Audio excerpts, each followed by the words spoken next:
Selamat pagi jemaat Petrus Zaman maupun saudara terkasih dalam Tuhan Yesus Kristus. Yakobus 3 ayat 1 akan mendorong kita agar lebih bertanggung jawab dalam setiap kata yang kita ucapkan. Renungan ini diberi judul Bertanggung Jawab dalam Perkataan. Saudara-saudaraku, janganlah banyak orang di antara kamu mau menjadi guru. Sebab kita tahu bahwa sebagai guru kita akan dihakimi menurut ukuran yang lebih berat. Beberapa tahun lalu, seorang motivator andal asal Indonesia yang sering muncul di televisi menghadapi penghakiman di dunia internet, dunia maya itu.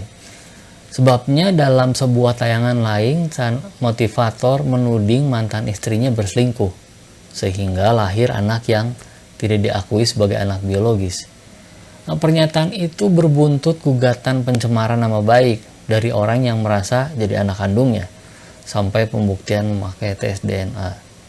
Rupanya berdasarkan hasil tes DNA, motivator itu memang punya anak kandung yang ditinggalkan bersama mantan istrinya.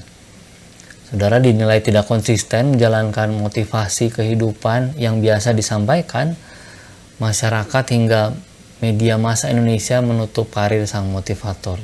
Murka mereka. Saudara, kalau kita berada di posisi orang yang tidak diakui itu, apakah tindakan kita akan sama ya, menggugat motivator itu? Merasa benar, tapi disalahkan orang lain yang mau menutup masa lalunya. Saudara, Alkitab meminta kita tidak menjadi orang yang memojokkan orang lain. Seperti dalam nas hari ini, Yakobus menasihati jemaat supaya tidak memandang remeh pekerjaan mengajar orang lain. Ini bukan karir yang menyenangkan. Gitu. Sebab sebagai guru kita dihakimi menurut ukuran yang lebih berat. Cara pandang lingkungan terhadap seorang guru atau rabi pada waktu itu memang dianggap lebih terhormat. Mungkin seperti kita memandang pemimpin jemaat atau mungkin seorang motivator kehidupan. Jadi tantangan terberat adalah mengendalikan perkataan supaya setiap pernyataan yang keluar jelas kebenarannya dan bisa dipertanggungjawabkan.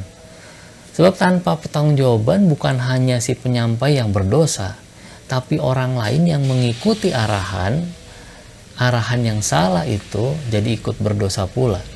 Bagi Yakobus, pertanggungjawaban adalah pilihan bagi para pengajar. Mereka bisa membiarkan perkataan keluar tanpa kendali, seperti kuda yang tanpa kendali akan pergi mengikuti kehendak hatinya. Sedang perkataan yang dipilih dengan bertanggung jawab menjadi seperti kuda yang sudah dipakaikan kekang, sehingga berjalan, melompat, diam, sesuai keinginan pengendaranya. Atau perkataan yang bertanggung jawab itu seperti kapal yang dikendalikan oleh jurumudi. Jurumudi kecil ya kendali itu. Sesuai pengaturannya kapal bisa bergerak kemana kemudi diarahkan. Jadi saudara, Yakobus bukan menyarankan pengikut Kristus menjauhi profesi guru atau pengajar lain. Tetapi dia mau mengingatkan bahwa tanggung jawab mengarahkan orang lain adalah tanggung jawab yang besar. Sehingga setiap orang yang mengemban jabatan, profesi atau status sebagai pengarah bahkan orang tua harus memperhatikan setiap perkataannya. Apalagi ini ya, perkataan anak-anak Tuhan, garam dan terang dunia, tentu bukan perkataan yang membawa perpecahan, melainkan sebaliknya, membawa orang lain lebih mengenal Yesus Kristus. Semoga setiap perkataan kita kepada orang lain dapat kita pertanggungjawabkan dengan baik kepada Sang Pemilik hidup. Damai sejahtera dari Tuhan Yesus Kristus menyertai.